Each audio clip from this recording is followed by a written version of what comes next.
हिंदू धर्म में गाई को माँ बोली कहुए गोमाता शरीर में 33 कोटी देवादेवी बास करती हेले लुचा छापारे अनेक जन गोहत्या करी बेपार करुवा अनेक समय सामना को खबर आसे तेबे एने पुलिस वर्तमान एक्टिव मोड को आसी नहीं एक बड़ कार्यानुष्ठान।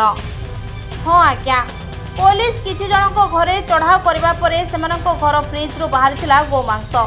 यापरे पुलिस एक विराट कार्यानुष्ठान ग्रहण करी समस्त को चकित कर दैछि। गोमांस जबत हेबा परे पुलिस 11 जनक घरे बुलडोजर बुलाई घर को भांगी रुची चूना कर दैछि। तेबे सूचना अनुसार मध्य प्रदेश मंडल में 11 जनक घरे थिबा फ्रिज रु गोमांस मिलता।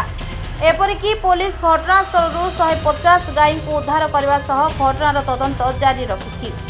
मध्य प्रदेश आदिवासी बहुल मंडल में अवैध गोमांस व्यापार विरोध में कार्यानुष्ठान स्वरूप 11 लोकों द्वारा सरकारी जमी में निर्मित घर को प्रशासन माटी मिसाई देछि।